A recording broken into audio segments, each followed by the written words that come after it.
Hai, di sini ada Jolai. Salam kenal semua. Kali ini gue akan membahas film dokumenter dengan judul Defisit yang dirilis pada tahun 2015. Film ini menceritakan dua orang remaja yang mengunjungi kakek dan neneknya untuk pertama kali. Perjalanan yang membawa mereka kepada pengalaman yang sangat mengerikan. Begini kisahnya.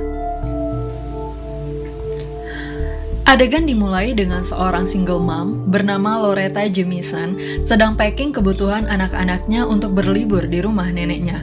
Loretta sendiri tidak memiliki hubungan yang baik dengan orang tuanya. Dia tidak pernah berkomunikasi sejak memutuskan pergi dari rumah 15 tahun silam. Tujuan liburan kali ini ada dua. Pertama, anak-anaknya yang bernama Tyler dan Becca ingin memberikan waktu libur untuk ibu dan pacar barunya di sebuah kapal pesiar. Kedua, Becca ingin mendokumentasikan perjalanan mereka agar bisa memperbaiki hubungan Loretta dengan orang tuanya. Mereka akhirnya menempuh perjalanan menuju kota Masonville dengan menggunakan kereta. Setelah menempuh perjalanan yang cukup lama, sampailah mereka di stasiun Masonville. Kakek dan neneknya telah menunggu mereka di stasiun. Fun fact dari pertemuan ini adalah Becca dan Tyler sama sekali tidak mengetahui wajah dari kakek dan neneknya tersebut. Terlihat jelas bahwa mereka sangat senang akhirnya bisa bertemu. Kemudian, mereka menuju rumah neneknya, tempat dia akan menghabiskan liburan seminggu ke depan. Sampailah mereka di rumah masa kecil ibunya. Terlihat jelas nih wajah mereka yang begitu senang karena disinilah tempat ibunya tumbuh. Mereka memeriksa dan mendokumentasikan setiap sudut di rumah ini. Kemudian mereka menuju kamar untuk beristirahat. Sebelum tidur, kakeknya berpesan kepada Becca dan Tyler. Pertama, mereka dilarang ke basement karena terdapat banyak jamur di sana. Dia takut kalau cucunya tersebut sakit. Kedua, mereka harus tidur sebelum pukul 9:30 malam. Namun, pada saat itu Becca tidak bisa tidur karena lapar. Dia ingin pergi ke dapur. Seluruh lampu di ruangan telah dipadamkan. Namun, ketika hendak menuruni tangga, Becca melihat neneknya muntah-muntah. Becca pun langsung berlari ke kamar karena ketakutan. Akibat kejadian semalam, Becca melaporkan hal itu kepada kakeknya. Namun, kakeknya bilang kalau neneknya hanya menderita flu biasa, sehingga Becca tidak perlu mencemaskan apapun. Oleh sebab itu, Becca dan Tyler main petak umpet di bagian bawah rumah. Ini seperti bagian bawah rumah panggung. Tiba-tiba, mereka melihat sekelebat bayangan. Suasana menjadi sangat mencekam. Sesuatu terus mengejar Becca dan Tyler. Mereka terus berlari agar bisa keluar dari tempat itu. Ternyata, yang mengejar mereka adalah neneknya sendiri. Tapi, neneknya hanya tersenyum dan seolah-olah tidak terjadi apa-apa.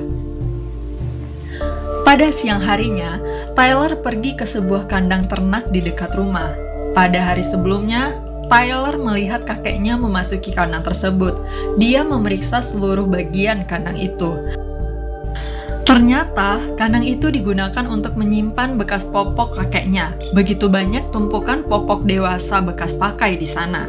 Kemudian, ada seorang tamu yang datang ke rumah. Tamu itu menanyakan kepada Becca tentang keberadaan kakek dan neneknya.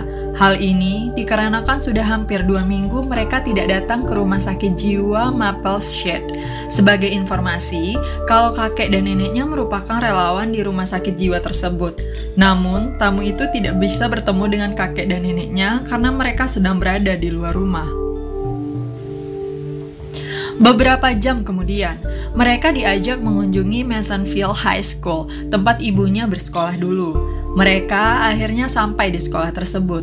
Tiba-tiba, kakeknya menyerang seorang pria yang berdiri di pinggir jalan. Padahal, kakeknya tidak mengenali pria tersebut sama sekali. Akhirnya, mereka memutuskan untuk pulang. Saat mereka bersiap-siap tidur, mereka mendengar suara gaduh dari luar kamarnya. Tyler langsung membukakan pintu kamarnya.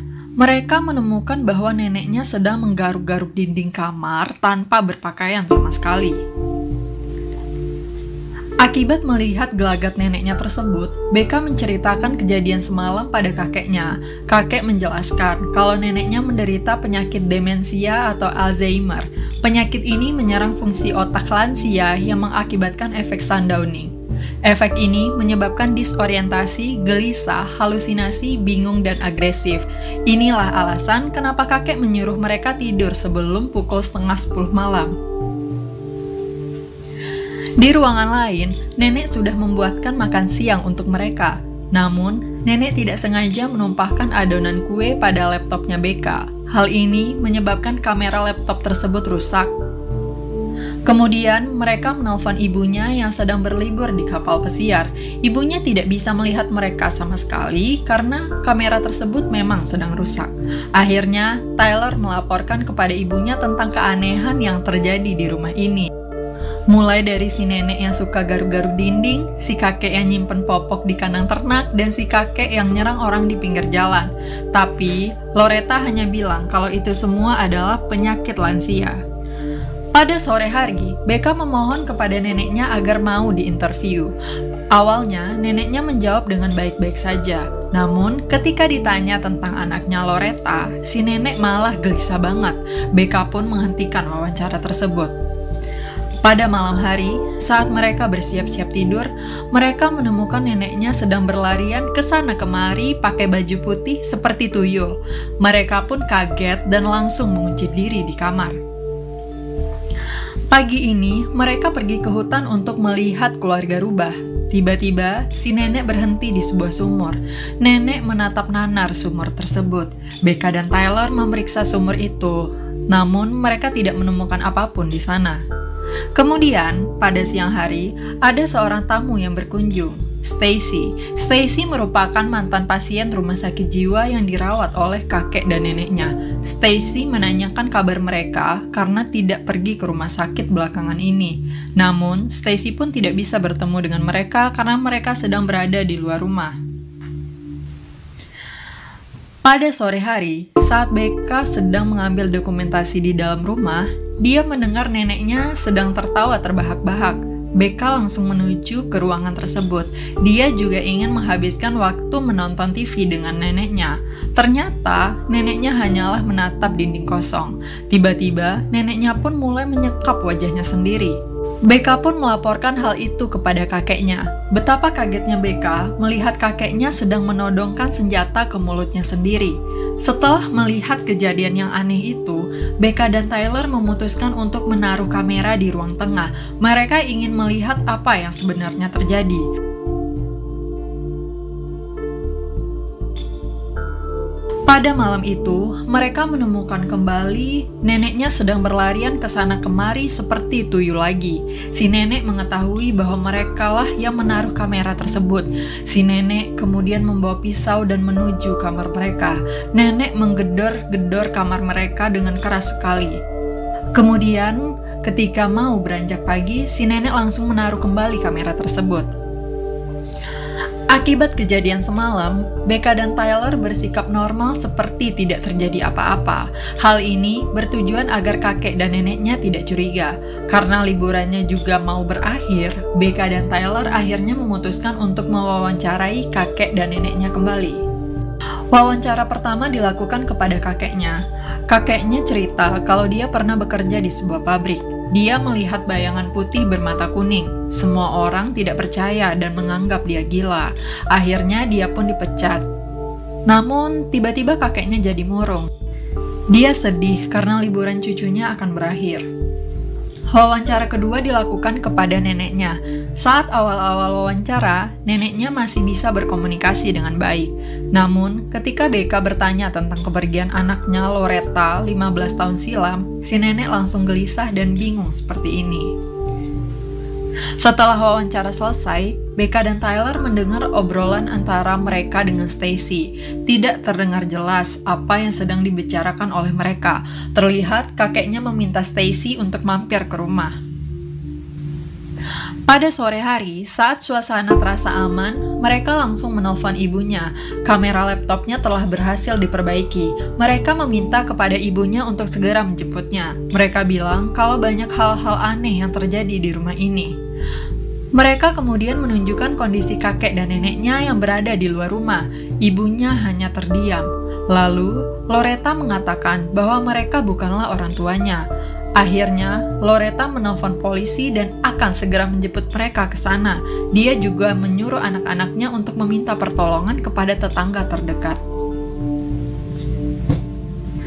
Saat mereka sedang berusaha kabur keluar rumah, si nenek dan kakek malah mengajak mereka untuk membereskan rumah. Ada hal lucu nih, si nenek minta tolong Becca untuk membersihkan oven. Oven versi luar negeri gede kan ya? Si nenek malah ngunciin si Becca dong di dalam oven. Malam harinya, mereka diminta untuk bermain dadu. Becca dan Tyler tetap berusaha tenang, padahal mereka sangat ketakutan. Becca berusaha pergi mencari pertolongan keluar, namun dia menemukan Stacy telah digantung di pohon oleh kakeknya. Hal ini menyebabkan Tyler harus kena getahnya nih, karena ditinggal berdua aja dengan neneknya. Becca berusaha pergi ke basement untuk mencari tahu apa yang ada di sana. Dia menemukan foto-foto yang diduga kakek dan neneknya yang asli. Dia juga menemukan pakaian dari rumah sakit jiwa Maple Shade. Becca membongkar tumpukan barang-barang itu, dan dia menemukan jasad kakek dan neneknya yang asli. Jasad tersebut terlihat masih baru sekali. Tiba-tiba, si kakek pun masuk. Dia berusaha menangkap Becca. Kakek menjelaskan bahwa dia telah melakukan hal yang buruk kepada kakek dan neneknya yang asli. Mereka telah merawatnya selama 2 minggu ini. Kakek dan neneknya yang asli mengetahui bahwa di masa lalu, nenek palsu telah membuang anak kandungnya ke dalam sebuah kolam. Mereka terus bercerita bahwa cucunya akan berkunjung. Si kakek inisiatif untuk menyingkirkan mereka. Tentu saja, menurutnya istrinya juga pantas menjadi seorang nenek. Jadi, mereka memutuskan untuk membunuh kakek dan neneknya yang asli. Apalagi sejak Becca dan Tyler datang, si nenek palsu menjadi semakin bahagia. Hal ini menjelaskan banyak hal-hal aneh yang terjadi, yang meyakinkan kita kalau mereka sebenarnya psikopat gila yang sedang berkeliaran. Pertama, si nenek yang suka menggaruk-garuk dinding dan berlarian seperti tuyul di malam hari. Kedua, si nenek yang ketawa terbahak-bahak sambil menatap dinding kosong. Ketiga, si kakek yang nyimpen popok bekas pup di kandang ternak. Keempat, si kakek yang menyerang orang asing saat berada di SMA Masonville. Kelima, si nenek yang selalu gelisah saat ditanya oleh Becca tentang Loretta, anak kandungnya. Karena pada faktanya, memang dia tidak mengetahui informasi apa-apa tentang Loretta.